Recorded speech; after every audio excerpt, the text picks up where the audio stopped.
6월절의 의미라고 하는 제목으로 하나님의 말씀 선포하겠습니다. 오늘은 우리 주님께서 십자가에 못 박히신 성금요일입니다. 6월절 절기를 보면 우리 예수님이 보입니다. 첫째, 6월절 준비부터 살펴봅니다. 3절 말씀 제가 읽겠습니다. 너희는 이스라엘 회중에게 말하여 이르라. 이달 열흘에 너희 각자가 어린 양을 취할지니 각 가족대로 그 식구를 위하여 어린 양을 취하되. 6월절을 어떻게 준비하느냐 하면은 첫째 달 제10일에 1년 되고 흠없는 어린 순양을 준비를 합니다. 각 가족의 수를 따라 준비를 했습니다. 자, 이렇게 준비해서 4일을 그 집에서 보관을 해야 합니다. 자, 6절 말씀입니다. 이달 열 나흘 날까지 간직하였다가 해질 때에 이스라엘 회중이 그 양을 잡고 그랬죠. 6월절 어린 양은 1월 10일에 정해놓고 4일 동안 집에서 보관을 합니다. 그러니까 14일까지 보관을 합니다. 보관을 하고 잡도록 했습니다. 이것 어기면 큰일 납니다. 번거롭게 왜 미리 정해서 4일 동안 이 양을 보관을 해야 될까? 4일 동안 집에서 보관하면서 그 양에 아무 흠이 없고 아무 탈이 나지 않는 것을 확인하기 위함입니다. 이것은 우리 주님을 예표합니다. 6월절 어린 양 대신 우리 예수님께서 십자가에 달려 돌아가시기 전 4일 전에 예루살렘에 입성하셔서 예루살렘에 거하시다가 정확히 1월 14일 6월절 날 십자가에 못 박혀 돌아가셨습니다. 우리 예수님은 아무 때나 돌아가신 것이 아닙니다. 대제사장들과 서기관들이 1월 14일은 6월절이기 때문에 예수님을 죽이지 않으려 했습니다. 그리고 성경에 보면 특별히 이 날은 대유월절이라고 그랬거든요. 무슨 이야기냐 하면은 6월절하고 초막 무교절이 겹치는 그런 절기였습니다. 이것은 굉장히 이례적인 그런 날입니다. 자, 그러니까 무교절하고 6월절이 겹치는 그 명절이었기 때문에 특별히 이 날은 이런 사람을 죽이는 것 이런 것을 피하도록 자기들이 계획을 했었습니다.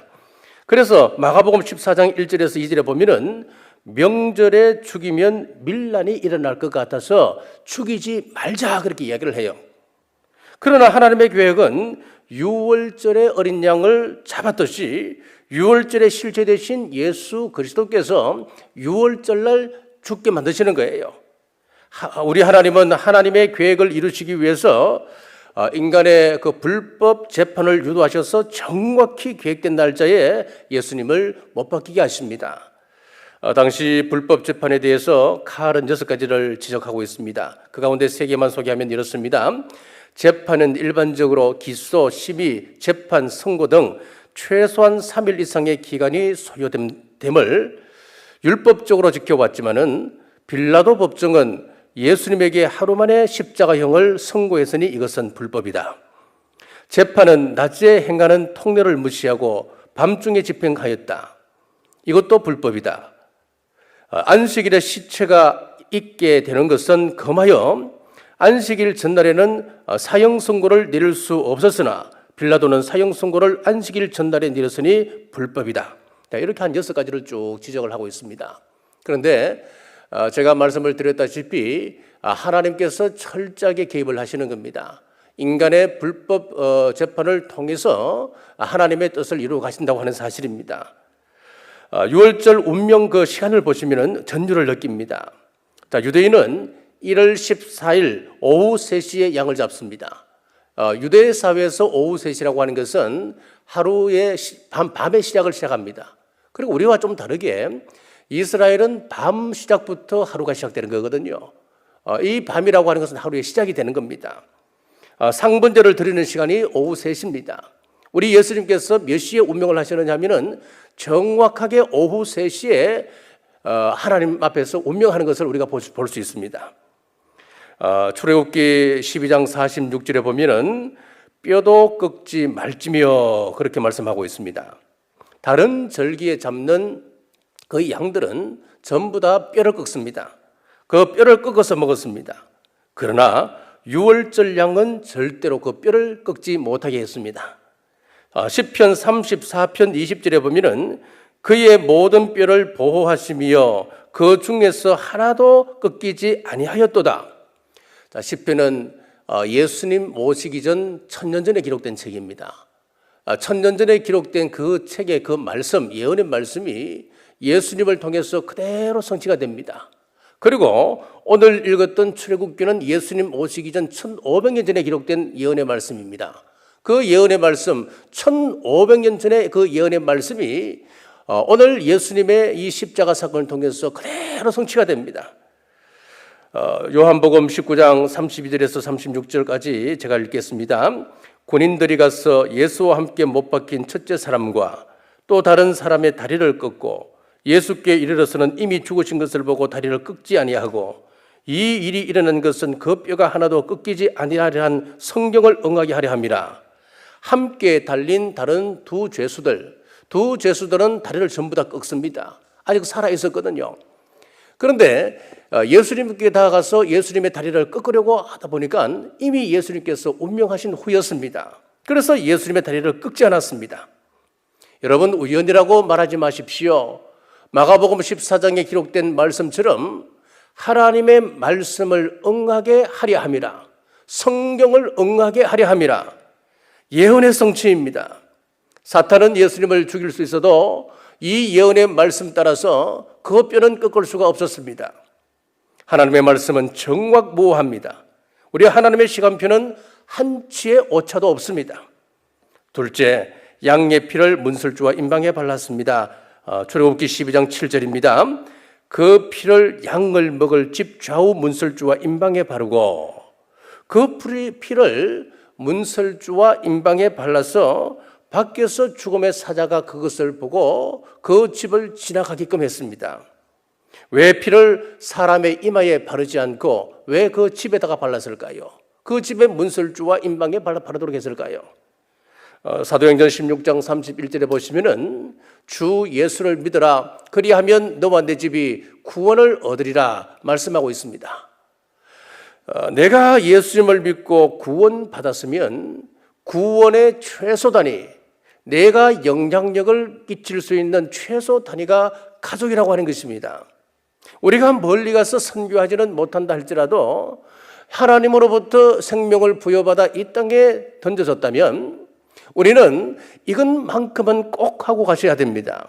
그것은 가족을 구원하는 일입니다.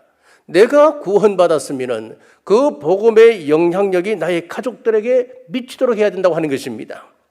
물론 내가 예수님을 믿었다고 내 아내가, 내 남편이 구원받는 것 아닙니다. 나의 영향력을 통하여서 나의 배우자, 아버지, 그 자녀들이 복음을 경험하도록 해야 됩니다. 나아가서 우리 남부교회 성도님들은 세상에서 이런 영향력을 끼쳐야 됩니다. 저 사람은 남부교회 성도야. 남부교회 성도라면 믿을 수 있어. 저 사람 곁에 가면 덕이 되면 덕이 되지 해는 되지 않아. 그래서 그 생명을 기댈 만큼의 좋은 영향력, 선한 영향력을 우리는 끼칠 수 있어야 됩니다. 하나님께서 우리 남부교회를 이곳 지역에, 남부 지역에, 경주의 남부 지역에 세워주셨습니다. 그러면은 우리 남부교회를 통하여서 이 지역이 복음의 선한 영향력 속에 들어가야 되는 겁니다.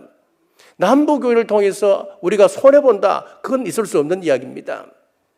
이스라엘 사람들 중에 어린 양을 잡아라 그럴 때에 어떤 가정에서는 아니 양의 피를 뿌린다고 어떻게 죽음의 사자가 지나가? 이것은 합리적으로 이성적으로 판단해도 이것은 미신이야, 미신. 괜히 살아있는 어린 양 잡아서 재산 축내지 말고 우리가 좀 자중하자. 이것은 미신이야. 그렇게 생각하고 그날 밤에 편히 잤습니다. 어떻게 되었을까요?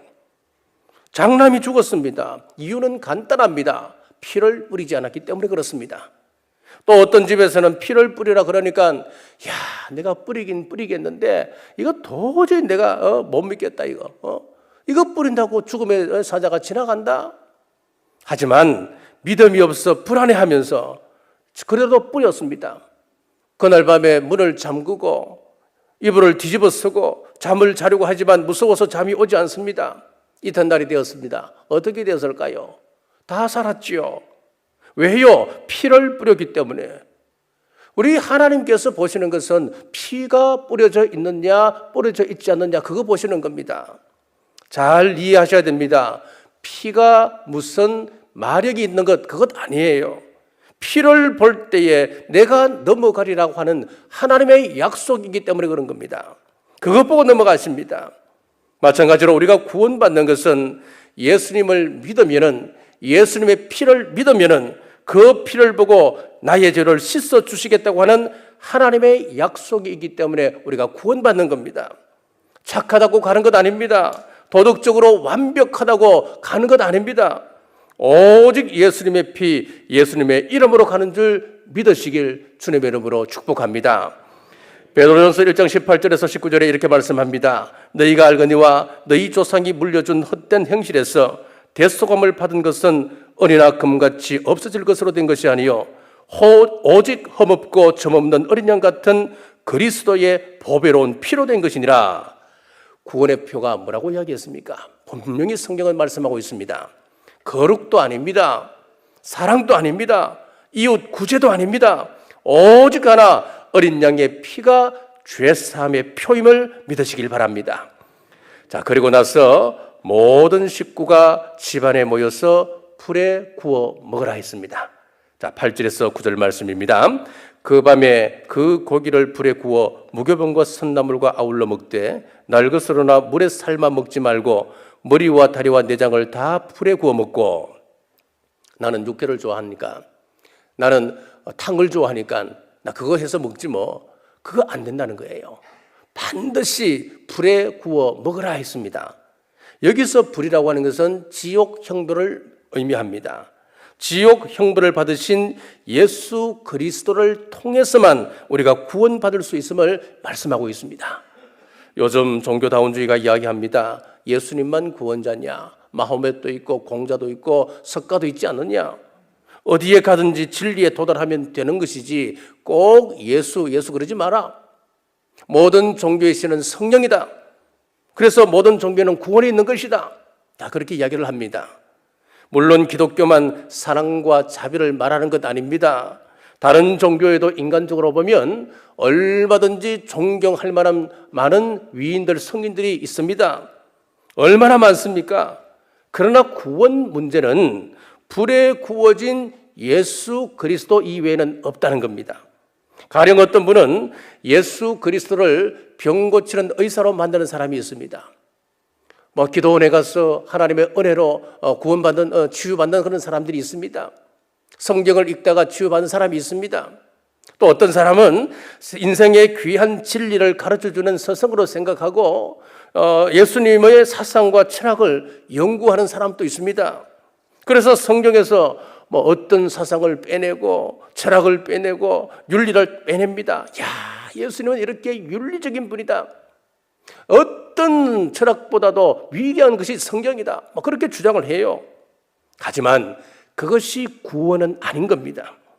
오직 지옥 형벌 받으신 예수님으로만 구원에 이룰 수 있음을 믿으시길 바랍니다. 마지막으로 문인방과 설주에 피를 뿌린 사람은 어떻게 해야 합니까? 출애굽기 12장 22절 하반절에 보시면은 아침까지 한 사람도 자기 집 문 밖에 나가지 말라라고 되어 있어요. 반드시 그 피를 발라놓은 집 안에 거하라 그랬습니다. 그렇습니다. 예수님을 믿는 일, 우리가 신앙생활을 해나가는 이 신앙적 행위들, 어떻게 보면 참 힘들고 고달픈 순례의 길입니다. 어떤 때는 힘듭니다. 귀찮을 수도 있습니다. 또 고리타분할 수도 있습니다. 과학적으로 현대 과학의 시대를 살아가는데 과연 이런 종교가 필요할까? 고리타분하게 생각되어질 수도 있단 말이지요. 그래서 세상으로 돌아갑니다. 그런데 오늘 말씀해 보니까 우리가 문설주와 인방에 발랐으면 그 집에서 밖으로 나가지 말라 그럽니다. 돌아가서는 안 되는 겁니다. 믿음의 사람들과 교제하고 하나님의 집에 거하라고 하는 말씀입니다. 신앙생활에서 하나님을 위한 고난이 있습니다. 장차 큰 환난이 있습니다.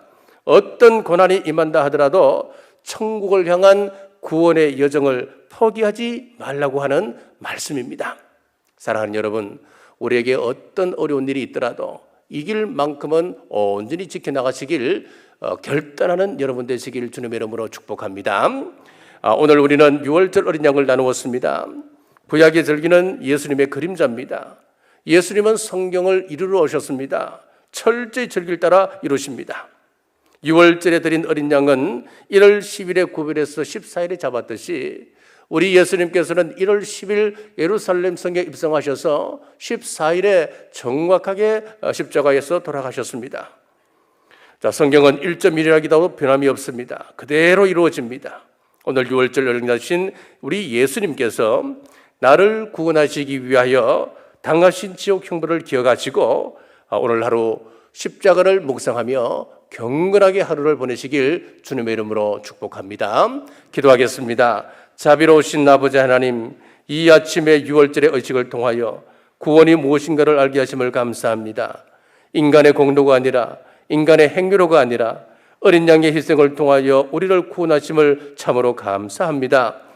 예수님을 믿었지만은 영적으로 한 걸음도 성장하지 못했던 과거를 불쌍히 여겨주시고 이제는 이스라엘 백성들처럼 주님과 더불어 동행의 역사가 시작될 수 있도록 인도하여 주옵소서. 마태복음 10장 기도합니다. 마태복음 10장 7절 우리 남북교회 성도들 천국 가게 하여 주옵소서. 마태복음 10장 8절 천국 가는 그날까지 우리의 건강을 지켜 주옵소서. 마태복음 10장 12절 가정과 직장과 생업에 평안을 허락해 주옵소서. 이제 세상으로 나갑니다. 하나님의 얼굴로 하나님의 대행자로 진리의 빛으로 살게 하시고 세상에 희망되게 하여 주옵소서. 이제는 우리 주 예수 그리스도의 은혜와 우리 하나님 아버지의 무한하신 사랑과 성령님의 감동감화 유로교통 충만하심이 오늘 주신 말씀 앞에 순종하기로 결단하는 주의 온 권속들과 각 가정과 직장과 생업 위에 지금부터 영원토록 함께 하시길 간절히 축원하옵나이다. 아멘.